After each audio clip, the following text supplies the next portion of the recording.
పూరా local. Hi hello welcome to పూరా local news. నేను మీ మధుకరెడ్డి.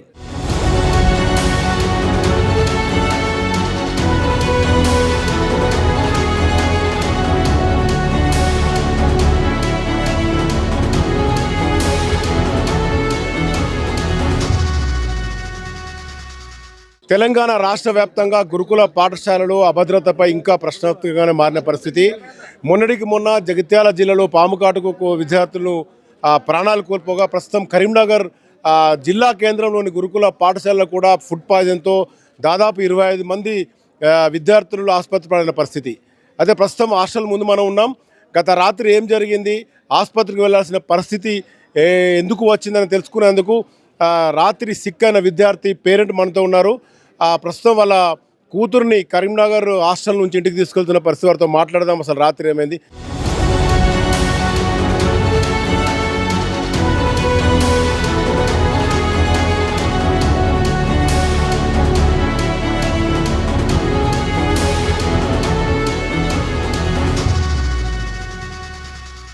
మీ పాపకు ఇలా జరిగిందని మీకు ఎవరు ఇన్ఫర్మేషన్ ఇచ్చారు? రాత్రి డ్యూటీకి వెళ్ళిపోయి ఇంటికి పోయే కల్లా మెసేజ్ పెట్టింది. వాటి ఆధార్ కార్డు జిరాక్స్ తీసుకొని ఆ సంతకం పెట్టి వస్తే బిల్ల తయారు చేస్తాడు మెడల్ వేసేది అంటే వచ్చిన తర్వాత ఎవరు దిగ్గరితే ఎందుకు దిగ్గలేదు మంది బాగున్నాయంటే ఏంటి అంటే మీ పాప హాస్పిటల్ జాయిన్ అయింది, ఫుడ్ పాయిజన్ అయింది అని అన్నది. ఏందమ్మా ఇట్లా చెప్పారంటే మీరు పోయి పోర్పోనా అది నేను పోయి చూసిన. అంటే హాస్టల్ వార్డెన్ మీకు సమాచారం ఇవ్వలేదు పిల్లలు ఇట్లా సిక్ అయినని చెప్పి? మీరు వేరే పని గురించి హాస్టల్కి వస్తే గానీ అలాంటి సమాచారం లేకుండా పోయిందంటున్నారు. అసలు నాకు కోపం ఎందుకంటే కనీసం గేటు కూడా తీసి ఏదైనా ఇద్దామంటే కూడా లోపలికి వెళ్ళి ఇట్లా కనీసం మాట్లాడనియరు. అది ఒక్కటే వచ్చిపాడు హాస్టల్కి వెళ్ళి తీసుకుపోతానంటే మా మిస్సెస్ ఆపింది. అలా అట్లే చేస్తారు అని చెప్పంటే అందుకొచ్చి ఆయన గేట్ తీసుకోలేదు. తర్వాత తెలిసింది లోపలికి పోయి బెదరికి ఇచ్చేది ఇస్తాను మీద మెల్లపోయినా విషయం తెలిసింది. అంటే మీ పాపను అప్పటికి ఆసుపత్రికి తీసుకెళ్లి వాపస్ తీసుకొని వచ్చారా? గ్లూకోజ్ ఎక్కుతుంది అక్కడ ఆసుపత్రిలోనే పరామర్శించారా? లేదు ఇక్కడికి వచ్చాక ఈమె చెప్తే అక్కడ పోయినా నేను. అమ్మ చెప్పు, ఏ క్లాస్ చదువుతున్నావు? నీకు రాత్రి ఏమైంది? ఏం తిన్నారు అసలు? 5th class. నేను నైట్ కాలీఫ్లవర్ తిన్నాం. సాంబార్ ఉంటుంది, కడ్డు ఉంటుంది, కానీ నేను కాలీఫ్లవర్ కడ్డు తిన్నా. తిన్న తర్వాత ఏమైంది? తిన్న తర్వాత ఏం కాలే. మళ్ళీ మార్నింగ్ లేచిన తర్వాత 4 times వామిటింగ్స్ అయినాయి. నీతో పాటు ఎంతమందికి అయింది? నాకు తెలియదు. అంటే ఇప్పుడు మీరంతా కూడా ఆసుపత్రికి వెళ్ళిండ్రు కదా, ఆసుపత్రిలో వైద్యం అందిన తర్వాత మీ మేడం కానీ మీ వార్డెన్ కానీ ఏం చెప్పింది మీతో? ఏం చెప్పలేరు మాకు. మేము రెస్ట్ తీసుకున్నాం అంతే. రెస్ట్ తీసుకున్నాం. మరి మీ నాన్న వచ్చారు కదా, మీ నాన్న వచ్చిన తర్వాత మీ నాన్నకి చెప్పావా? చెప్పిన. ఇప్పుడు ఎట్లా ఉంది ఆరోగ్య పరిస్థితి? బాగుంది. మీరు చెప్పండి. అంటే ఇది ఒక నిర్లక్ష్యం అనుకోవచ్చా? ఎందుకంటే విద్యార్థులు అంటే మీ పిల్లల్ని ఎంతో భరోసా కొద్ది హాస్టల్కి పంపుతున్న పరిస్థితుల్లో ఇలాంటి సంఘటనలు అంటే ఒక ప్రమాదకరమైన పరిస్థితిలో అనారోగ్యానికి గురైన తర్వాత మీకు చెప్పిన బట్టి మీరు ఏమనుకుంటున్నారు? నాకేంటంటే ఇది ఒకటి ప్రమాదకరమైంది అనిపిస్తుంది. కనీసం లోపలికి మాట్లాడకపోవడం, కనీసం చూసానికి రానివ్వకపోవడం, మళ్ళీ ఒకటి ఎట్టుంది అని కనీసం పైకి కూడా వీళ్ళు ఎట్ట పట్టుకుంటారు ఏది కూడా ఛాన్స్ ఇస్తలేరు. అదచ్చిపడే మాకు బాధ. మేము ఒక్కలే చాలామంది ఇట్లనే బాధపడుతున్నారు. కానీ పిల్లలేనే మా పిల్లలు మేమైతే పట్టుకపోలేము పర్మిషన్ తీసుకొని. అదే మళ్ళీ ఫుడ్ అంటే ఏం పెడుతుందో మాకు తెలియదు. మా వీళ్ళు చెప్తేనే తెలుసు మాకు.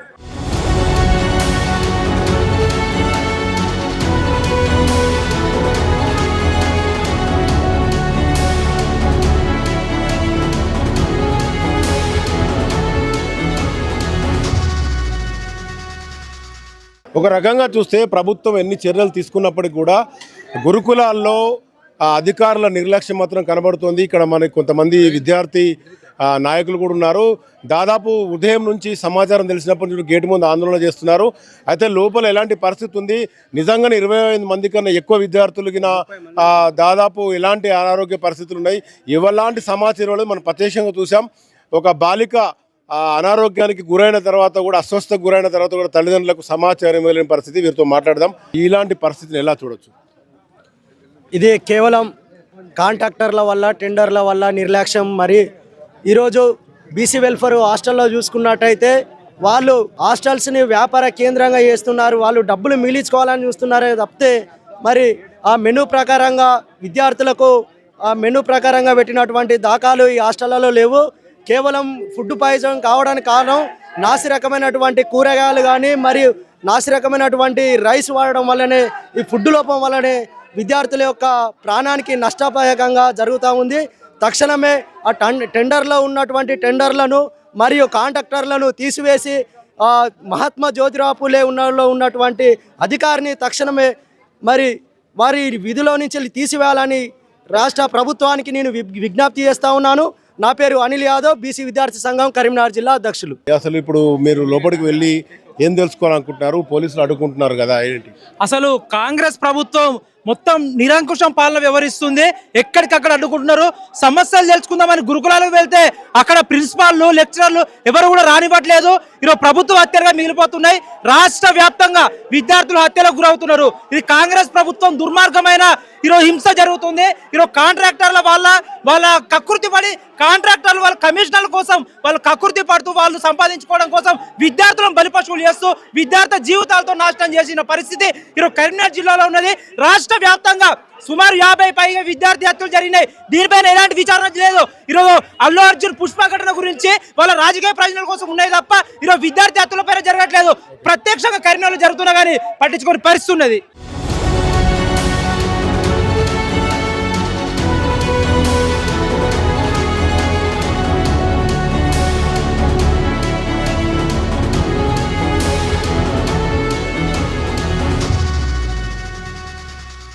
ఇప్పుడు మనం చూడొచ్చు ఇక్కడ కొంతమంది మిగతా విద్యార్థి సంఘాలు ఏబీవీపీకి సంబంధించి కూడా లోపలికి వెళ్ళే ప్రయత్నం చేస్తున్నారు. అయితే ఇక్కడ పెద్ద ఎత్తున ఆందోళన కొనసాగుతుంది. లోపలికి వెళ్లకుండా పోలీసులు అడ్డుకునే ప్రయత్నం చేస్తున్నారు. ఈ నేపథ్యంలో మనం చూడొచ్చు అంటే కొంతమంది లోపల నిజానికి ఎంతమందికి అస్వస్థకు గురైంది, అసలు కారణాలు ఏంటి తెలుసుకునేందుకు ఓవైపు అధికారులు వచ్చినప్పుడు కూడా అధికారులు పెద్ద ఎత్తున ఇక్కడ అడ్డుకునే ప్రయత్నం చేస్తున్నారు. పోలీస్ ప్రొడక్షన్లో హాస్టల్ లోపలికి వెళ్లేందుకు వీరంతా నిరాకరిస్తున్న పరిస్థితి అయినప్పటికీ ఆందోళన కొనసాగుతుందని చెప్పొచ్చు. ఈ ఆందోళనలో భాగంగా వీరితో ఒకసారి మనం మాట్లాడే ప్రయత్నం చేద్దాం. అసలు అధికారులు లోపలికి ఎందుకు అలో చేయడం లేదు, అసలు లోపల నిజంగా ఏం జరిగింది తెలుసుకునేందుకు వారితో మాట్లాడదాం. ఒక విజువల్లో మనం చూడొచ్చు పూర్తిగా గేట్ అంతా లాక్ చేసి ఉంచారు. వీళ్ళందరినీ ఎందుకు అడ్డుకుంటున్నారు తెలుసుకునే ప్రయత్నం చేద్దాం. కొంతమంది బీజేపీ నేతలు ఉన్నారు ఇక్కడ, వీరితో మాట్లాడే ప్రయత్నం చేద్దాం. చెప్పండి, అసలు మీకు సమాచారం అందిన తర్వాత మీరు వచ్చారు, నిజానికి లోపల ఏం జరిగింది అనుకుంటున్నారు మీరు? ఈ తెలంగాణ రాష్ట్రం కాంగ్రెస్ ప్రభుత్వం వచ్చిన కాడ నుంచి దాదాపుగా 18 గురుకులాలలో ఇప్పటికీ ఫుడ్ పాయిజన్ అయింది. 18 గురుకులాలలో ఫుడ్ పాయిజన్ అయ్యి విద్యార్థులు చనిపోయినప్పటికీ కూడా ఈ ప్రభుత్వం కనీసం మొద్దుకు దున్నపోతు మీద వాన పడ్డట్టు రకంగా వ్యవహరించడం అనేటువంటిది దురదృష్టకరం. విద్యార్థులతో ప్రాణాలతో చెలగాడమనే కాకుండా కనీసం విద్యార్థులు చనిపోయే పరిస్థితికి వచ్చిన వాళ్ళ పేరెంట్స్కి కూడా ఇన్ఫర్మేషన్ ఇవ్వకుండా వాళ్ళకి ఏదో తప్పుడు సమాచారం ఇచ్చి మీ కొడుకుది ఆధార్ కార్డు పట్టుకురమ్మనుర్రి, మీ బిడ్డ ఆధార్ కార్డు పట్టుకురమ్మనుర్రి, చిన్న పని ఉందని తప్పుదో పట్టించి వాళ్ళ పేరెంట్స్తో సహా వాళ్ళ పిల్లలను ఇప్పుడు పంపుతారు. కనీసం పిల్లలకు స్టూడెంట్స్కు కనీసం ట్రీట్మెంట్ చేయించాల్సినటువంటి రాష్ట్ర ప్రభుత్వం ఇది సంబంధిత అధికారులు నిమ్మకు నీరెత్తినట్టు వ్యవహరించుకుంటూ కనీసం మేము కిచెన్ ప్లాట్ఫామ్ విజిట్ చేస్తామన్నా కూడా విజిట్ చేయించకుండా ఈరోజు వ్యవహరిస్తున్నటువంటి ఈ సంబంధిత అధికారులపై వెంటనే చర్యలు తీసుకోవాలని బీజేపీ పక్షాలు డిమాండ్ చేస్తున్నాం. కేంద్ర మంత్రి బండి సంజయ్ కూడా కొద్దిసేపటి క్రితం దీని మీద స్పందించడం జరిగింది. నిజానికి కూడా గురుకుల పాఠశాలలు తెలంగాణ వ్యాప్తంగా అభద్రతకు కేంద్రంగా నిలుస్తున్నట్టుగా తెలుస్తుంది. ఇప్పుడు లోపల నిజంగానే ఎంతమంది విద్యార్థులకు ఇలాంటి పరిస్థితి ఏర్పడింది? మీరు లోపలికి వెళ్ళే ప్రయత్నం చేస్తున్నారు కూడా, లోపల ఏం నిర్ధారణ చేయదలుచుకున్నారు? దాదాపుగా 33 మందిని రాత్రి సంబంధిత గవర్నమెంట్ హాస్పిటల్లో జాయిన్ చేయడం జరిగింది. ఈరోజు రాష్ట్రంలో గురుకులాలలో చదవాలంటే యమున్ దగ్గరికి వెళ్ళే రకంగా యమున్తో కొట్లాడిన రకంగా ఉన్నది ఈ రాష్ట్రంలో గురుకుల పాఠశాలల పరిస్థితి. మొన్నటికి మొన్న ఒకటే రోజు, రెండో రోజు, మూడో రోజు పాములు కరిచి విద్యార్థులు చనిపోయినప్పటికీ కూడా ఈ రాష్ట్ర ప్రభుత్వానికి చలనం లేదు, సంబంధిత అధికారులకు చలనం లేదు. కనీసం ఈ రాష్ట్ర ప్రభుత్వం విద్యాశాఖ మంత్రిని కూడా నియమించకపోవడం అనేటువంటిది ఈ అసమర్థ ప్రభుత్వానికి నిదర్శనమని ఈరోజు అంటున్నాం. కనీసం లోపలికి వెళ్ళి మేము విజిట్ చేస్తాము, కనీసం కిచెన్ ప్లాట్ఫామ్లో బొద్దింకాలు ఉన్నాయని స్టూడెంట్స్ చెప్తున్నారు. చెప్పినప్పటికి కూడా కనీసం కిచెన్ విజిట్ చేసేటువంటి పరిస్థితి చేస్తామన్నా కూడా ఈరోజు అధికారులు అనుమతి ఇవ్వట్లేదు. మేము కిచెన్ విజిట్ చేసిన తర్వాతనే ఇక్కడి నుంచి వెళ్తామని ఈ సంబంధిత అధికారులకు తెలియజేస్తున్నాం.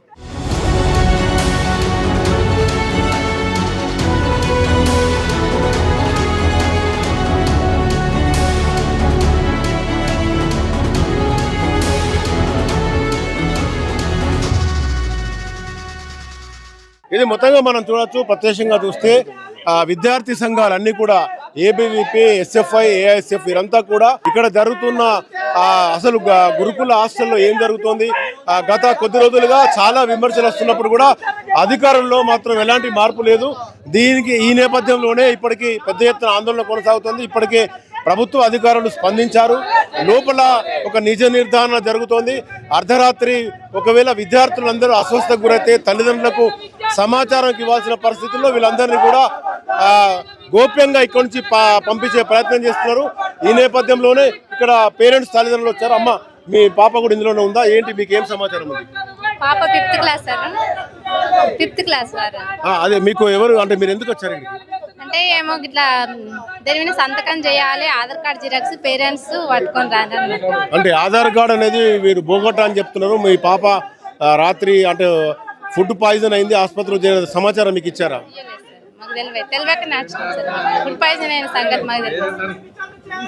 ఇక్కడ చూడొచ్చు, మనం క్లియర్ గా చూడొచ్చు. ఒక రకంగా చూస్తే పేరెంట్స్ అంతా కూడా ఎలాంటి సమాచారం లేకుండా వీళ్ళు వస్తున్నారు. ప్రస్తుతం రాత్రి జరిగిన ఘటన ఉదయం పూట బయటకు వచ్చేసరికి అధికారులంతా కూడా అప్రమత్తమైన పరిస్థితి. ఆ పేరెంట్స్ అందరినీ కూడా ఏదో ఒక ఆధార్ కార్డ్ అని ఏదో ఒకటి తేవాలని చెప్పి పిలుస్తున్నారు తప్ప నిజానికి వీరంతా ఆసుపత్రిలో చేరని వారికి ఎలాంటి సమాచారం లేదు. కొంతమంది వీరంతా మాట్లాడదాం. మరికొంతమంది కూడా హాస్టల్ నుంచి బయటకు వస్తున్నారు పేరెంట్స్. వీళ్ళతో మాట్లాడే ప్రయత్నం చేద్దాం. ఆ పాప రాత్రి ఆసుపత్రిలో మీరు వెళ్ళావను అంటే అంటే ఈ ఫుడ్ పాయిజన్ అంటున్నారు కదా, తెలుసా అది మన సమాచారం? నైట్ మీ ఇంటికి పోతున్నారా? ఎందుకు తీసుకెళ్తున్నారమ్మా? స్టమక్ నొస్తున్నాడు, కట్టు నొస్తున్నాడు. అంటే రాత్రి తింటే ఏమన్నా అయిందా? ఫుడ్ తింటా. మరి మీ అమ్మకి ఎప్పుడు చెప్పారు? పొద్దున. మరి రాత్రి అయితే పొద్దున దాకా ఏం చేశారు? ఇప్పుడు ఈ రోజు మధ్యాహ్నం మీకు ఎప్పుడు చెప్పారమ్మా? తెలిసింది, మాకేం అంటే తెలియదు. ఏమని చెప్పి పిలిచారు అధికారులు? వచ్చిందంతే, మీకు ఏమని చెప్పి ఇక్కడికి రమ్మన్నారు? ఫోన్ రాలేదు, నాకు ఫోన్ రాలేదు. నేనే ఫోన్ లో చూసి వచ్చాము అంతే. తెలిస్తే వచ్చావా? అంతే.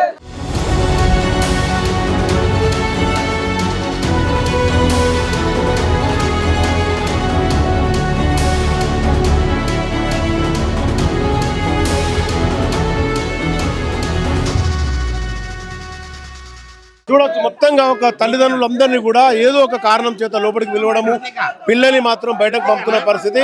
అయితే నిజానికి ఈ హాస్టల్లో ఏం జరిగింది అనేది మాత్రం అధికారులు చాలా గోప్యంగా ఉంచుతున్నారు.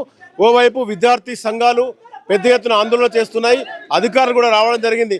మొత్తంగా ఒక ప్రశ్నార్థకంగా మారిన గురుకుల పాఠశాల విద్యార్థుల భవితవ్యం ప్రశ్నార్థకంగా మారింది. ఇప్పటికైనా అధికారులు దీనిపైన చర్యలు చేపట్టాలి, కూలంకుషంగా దీని మీద విచారణ చేపట్టాలి, వివరాలన్నీ బయటకు ఇవ్వాలని చెప్పి డిమాండ్ చేస్తున్న పరిస్థితి. కెమెరా పర్సన్ మైదర్తో మధుకర్ రెడ్డి, పురా లోకల్ న్యూస్, కరీంనగర్.